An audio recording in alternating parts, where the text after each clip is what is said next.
This is the Loaded Radio Podcast. All right, hey, it's Scott Penfold, and we are back for another edition of the Loaded Radio Podcast. And it is going to be a great one this week, man, as I'm going to be talking to the one and only Dez Fafara. He's the front man for Devil Driver, and as well the recently reunited Coal Chamber. Yeah, man, Coal Chamber is back. Recently taking the stage for their first show in nearly 8 years at Las Vegas's Sick New World Festival, which was just a phenomenal performance as well. It took place Saturday, May 13th, down there in Las Vegas, and a great set list which included tracks like Loco, A Big Truck, the cover of the Flood song Rowboat, Oddity, Something Told Me, and Sway.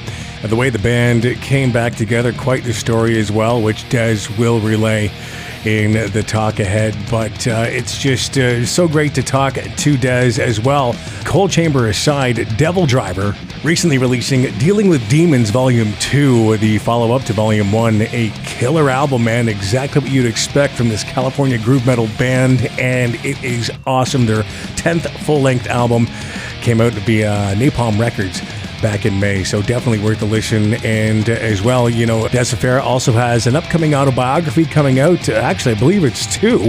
One concentrating on his youth and the time in Coal Chamber, and one he's dealing with Devil Driver. And as well, speaking of Devil Driver, those guys hitting the road with Cradle of Filth for the second leg of their 2023 U.S. co-headline tour. That kicks off in October 4th in L.A. But as well, it looks like Coal Chamber going to be on the road doing a whole bunch of dates this summer with Mudvayne. So Dez Fafara is a pretty damn busy guy. And we're going to get down to it and talk to him right now. Dez, thanks so much for joining us on this week's edition of the Loaded Radio Podcast. Thank you very much for having me. I appreciate it. No worries. Not a problem at all, man. I definitely was tough one to squeeze in when I talked to you here today. Of course, I do want to talk about Dealing with Demons Volume 2. A great release, man. And I've been a fan of Devil Driver for so many years. And, you know, this album pummels. And I got to ask about working, you know, with producer Steve Evans on this one. How is it working with him? You know, I love working with Steve. Steve has a very mellow manner in the studio and makes you try a lot of different things. He pushes yourself, or he pushes you. You know, it's not like you're going to come in and just do exactly what you think you're going to do. He's going to show you 4 or 5 other ways to do it. And that's with every single musician that he works with in my camp. So him and I have a great relationship where he likes to work out of my home studio. I have a booth here, and you know, he knows my family. We know each other well. So yeah, he's got a great work ethic as well. He gets down to it. He shows up on time, and he's a great partner. There's a certain heaviness, I think, with Volume 2 that maybe, not that Volume 1 wasn't heavy, but Volume 2 certainly seemed to come off a little bit heavier and a bit more driving. Was that a purposeful thing, or just the way it sort of turned out that way? No, so let me give everybody a little background, right? Dealing with Demons 1 and Dealing with Demons 2 were done together. We had the bulk of the material to do so. We actually left, 20, 30 songs maybe on the cutting room floor. These records came out. They were meant to be released back to back, which means just a year apart. And so the track listing was very important. Obviously, when we had the songs that we knew we wanted and we've had them recorded, we sat down with the track listing. And with Dealing with Demons 1, we had a song called Wishing on there. Mm-hmm. And what it was is we were like, okay, where is Wishing going to go? Wishing is very much back to my roots. I mean, I come from a punk rock, goth, psychobilly background, not really heavy metal background.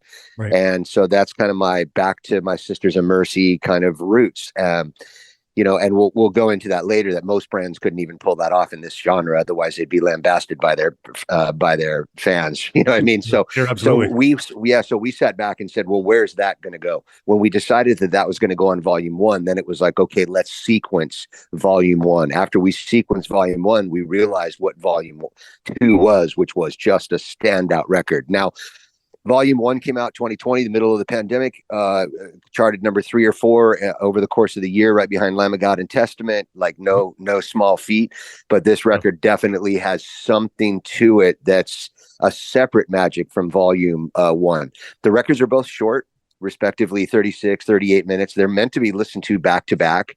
Yep. And so that's kind of just a little background history of, well, why do you attribute maybe this record to where it is? I would say the sequencing. Also, I've never changed sequencing so much in my entire life. I had a year and a half, 2 years to sit with volume 2. I changed the sequencing 3 times. That's no easy task for No. a guy who masters. I mean, it's a 3-4 hour job, right? So Sure. about 2 weeks before we went live with it, I actually resequenced again the record. Huh. So yeah, and so where it's at now, I just feel like it's at its prime sequence, and that sometimes can be either you come up with that quickly or you come up with that over time, which is the case with this one. The tracks that you delivered on that album, man. I mean, this relationship broken to me just really stands out. It's it's a sad track, but it is delivered in such a pummeling, strong way. What can you tell me about that song in particular? So probably my favorite song out of the record, off the Yeah. record, probably one of my favorite songs off of the double, to be honest with you. It's a song about relationships and relationships being broken, just what it says, and kind of has the, okay, we're going to get on with it vibe. Like, of course, relationships will get broken in life, either friends, lovers, husbands, wives, etc. Right. And when that happens, we have to pick up the pieces and we got to get over it. And we got to get over it quick. And we've got to move on. Life is short. People are thrown into your life for a reason. They're taken out of your life for a reason. And other times as well, you got to cut people out of your life for a reason to make your life better. I mean, that's what that song is about.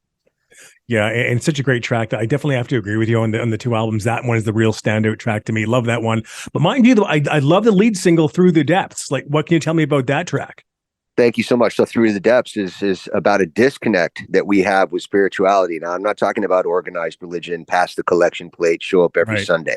I'm Sure. talking about when's the last time that, you watched the stars like the ancients did? When's the last time you actually prayed, and not to a God, but to the energy, to the ether for what you want? When's the last time you actually went for it and manifested in life what you want? So that even the video shows that there's a disconnect in the video where we all kind of turn into animals. One turns into a pig, one turns into and that's kind of what we are. We're animals, and we can turn into those creatures if we don't watch ourselves, if we don't keep ourselves connected to spirituality and keep ourselves connected to almost the better good of the energy around us and around other people.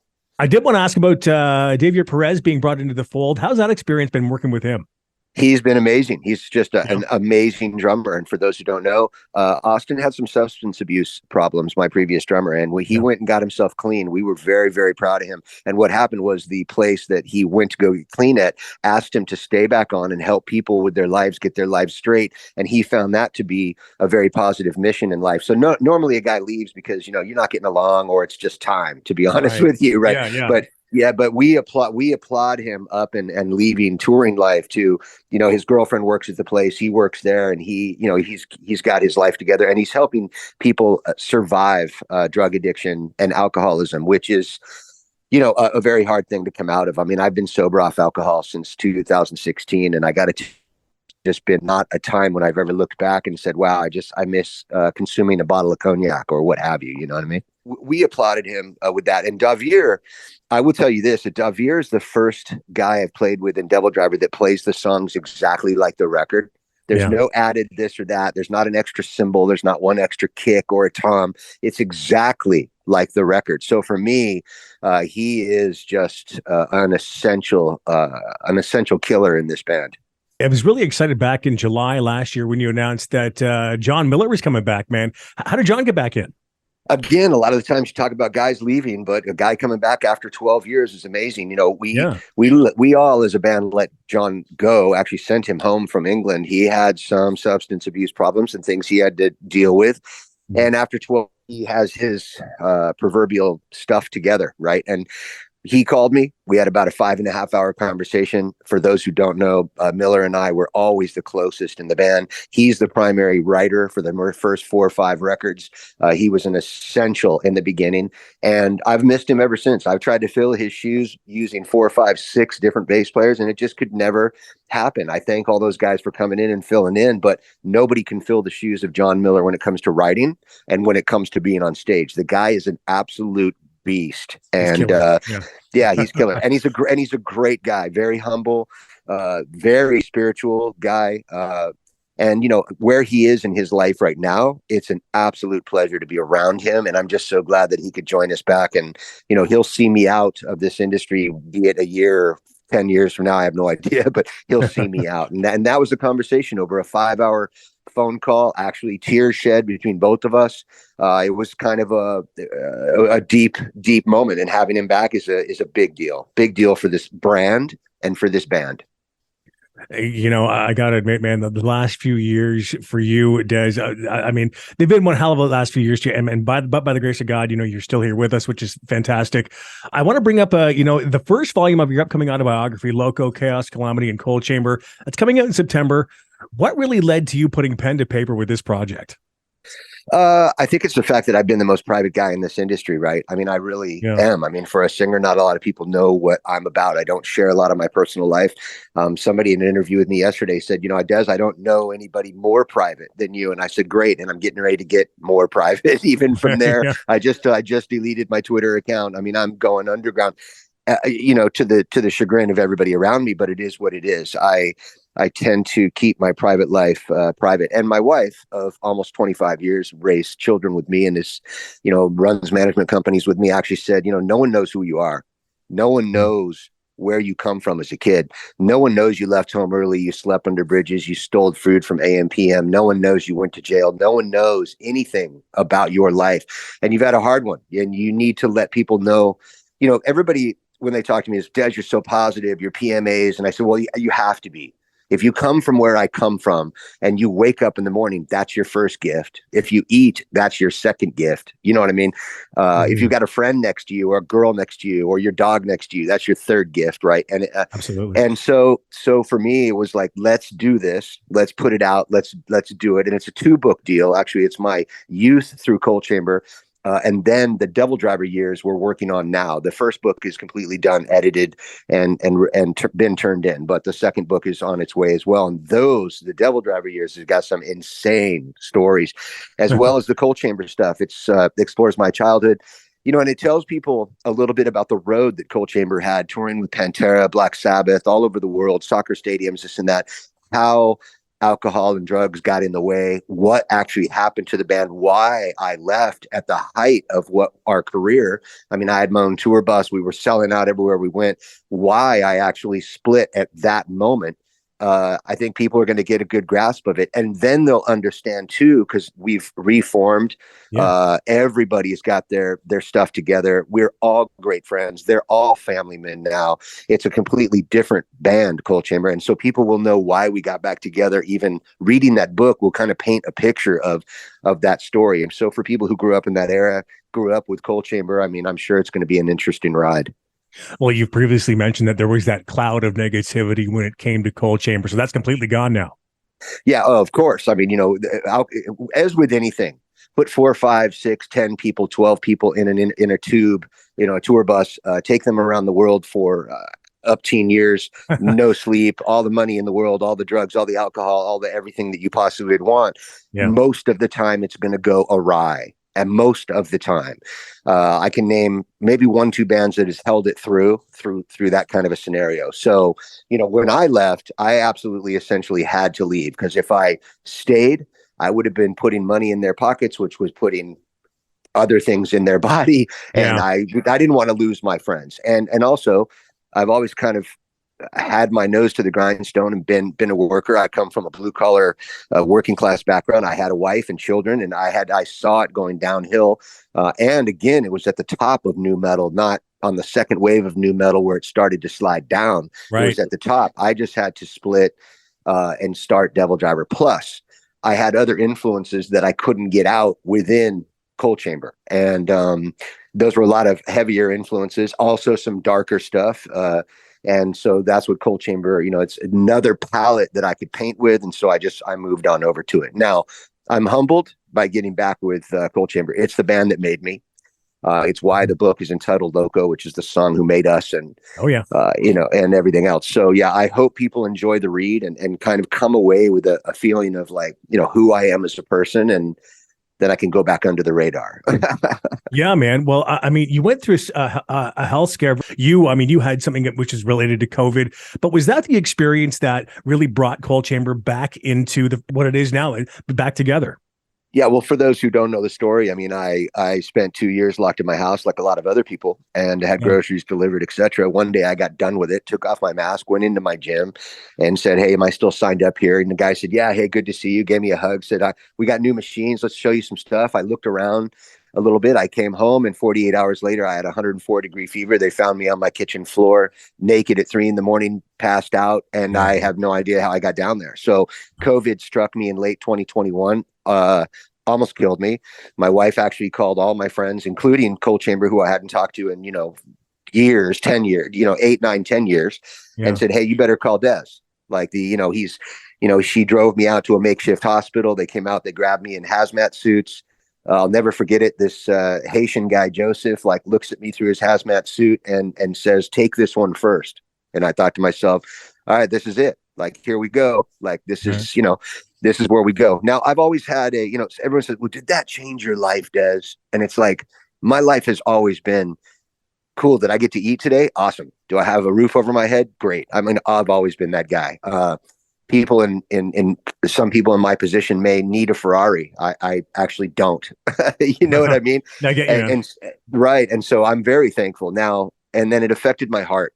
So what had happened is because I smoke a lot of cannabis, didn't affect my lungs because marijuana stops what's called the cytokine storms when it comes to COVID. And the doctor actually said, "You got lucky, but since it didn't go after your lungs, it went after your heart." And yeah, they were telling me, "Hey, you need to come in for heart surgery. You might need a couple stents. It looks like it's terribly clogged." And I was never that guy. I could run 6 miles on the treadmill.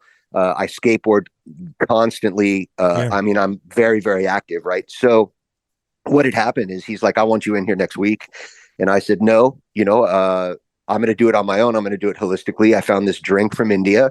And again, I'm not a doctor. So if you're hearing this, just it is what it is, right? I'm just going to say disclaimer right here, right? But it was like turmeric, garlic, fresh ginger, honey, cinnamon, whole lemons, an array of things that you blend down fresh. You blend it, you put it in a pot, you boil it down, you drink 6 ounces of it on an empty stomach every morning, and it clears your heart. So I told the doctor I was going to do that. And he's like, let me tell you this.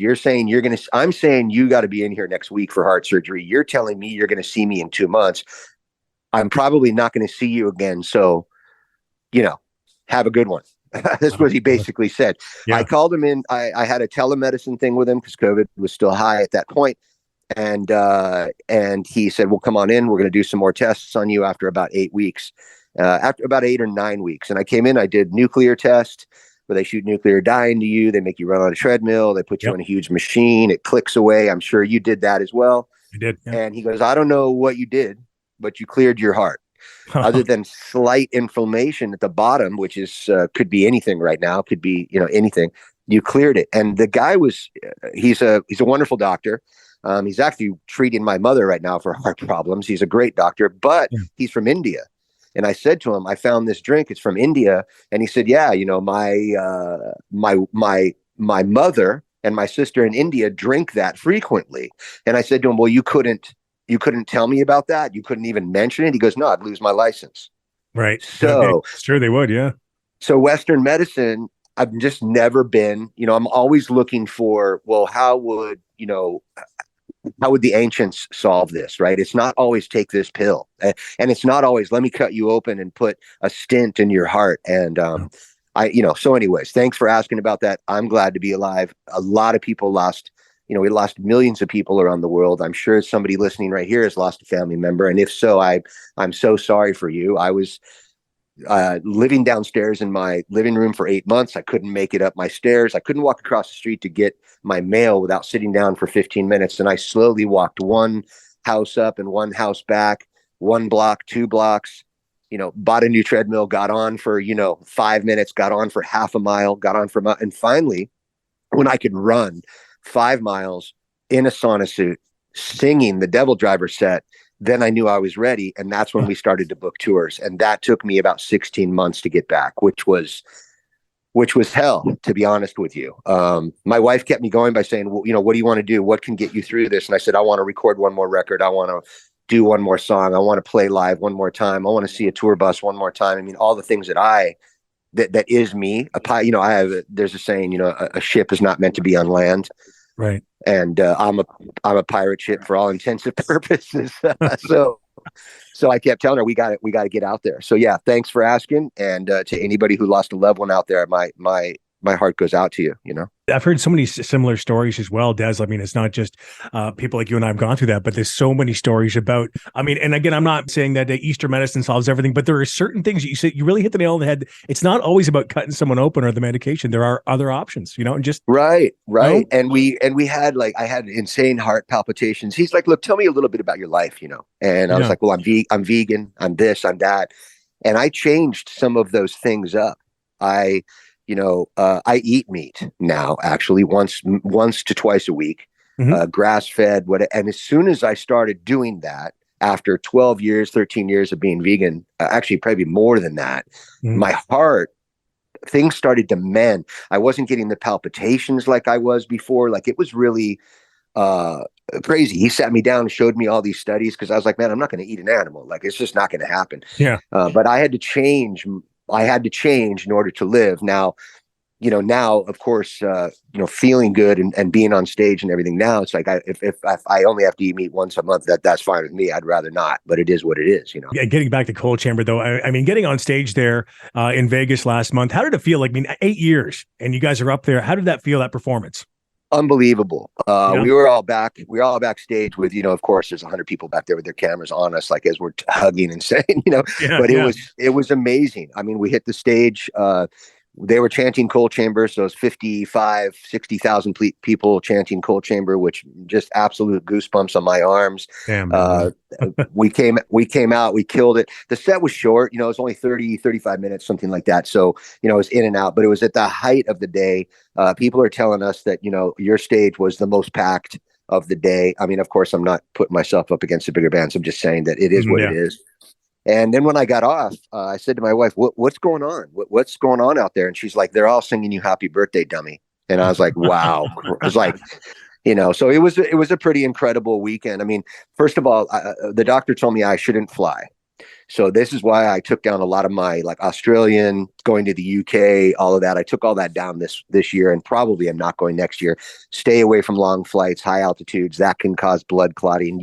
So just flying to Vegas was actually very nerve-wracking to me. Even though it's only an hour for me, I was still like, right when he said, okay, we're at, 30,000 feet now, we're cruising. I was like, great. Can we just come on down soon? Like, can we pressurize, unpressurize this cabin, please? I'd like to leave. So that was it was an amazing time, man. And I'm grateful. I'm humbled by everybody who came, and the reception that we got was wonderful. When you get to revisit past things in your life that fell apart, it's a rare thing. But when you revisit it and it actually is revamped and works itself out to be a wonderful experience, that's that's the miracle ground. That's what everyone looks for in life. Revisiting something that was terrible and it turns into something that's actually magical, because at the end, it was terrible when we were breaking up, of course. Yeah. Well, you guys are going to be hitting the road with Mudvayne, obviously, starting next month. Is that something you're hyped for? Are you ready to do this?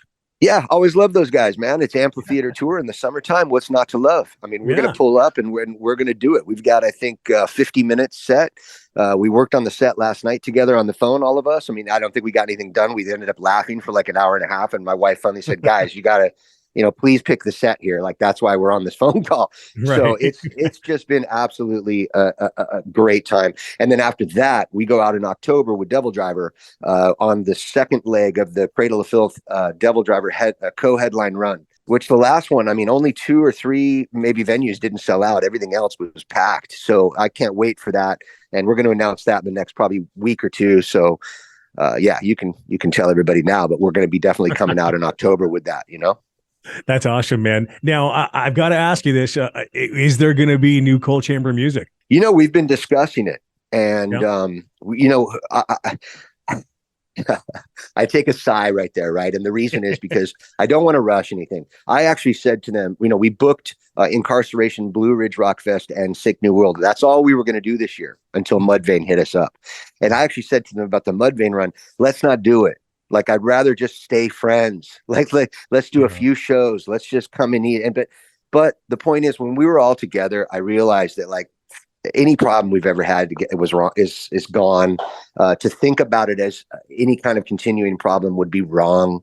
So, okay, cool. Let's go do Mudvayne. And now, of course, talking about new music is very exciting for us. I happen to feel like if Rivals, which was released 12 years ago, something like this, 10, 12 years ago, if Rivals would have been released now, with where the genre is and where I would say where new metal is at this point, that record would be insane. We were 10, 12 years too early releasing that, getting back together and releasing that record, in my opinion. But, I guess it's always good to preempt what's coming down the line. And we surely did with Rivals. So if you're a Cold Chamber fan, go check out Rivals if you haven't. And, if you're a Devil Driver fan, pick up Dealing with Demons 1 and Dealing with Demons 2 and jam them together and get some ruckus. Dez, thanks again so much, man. Can't wait to see you out there on the road with Mudvayne, dude. It's going to be killer. And I'm so happy that you're still with us, buddy. I really am.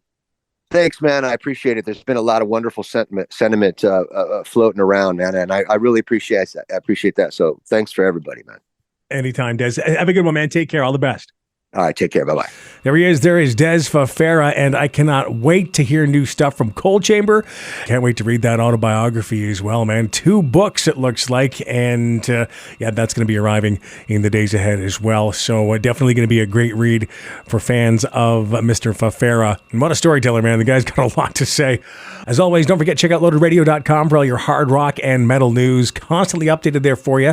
As well, you can get that via the free Loaded Radio app. Get that wherever you get your apps, or at loadradio.com, okay? But yeah, check out the site, everything in past episodes of this podcast, as well, like I said, all the news, and our 24-hour radio station. Yes, live 24-hour radio station with live DJs, niche programming, and tons of cool stuff, man. We're all over it.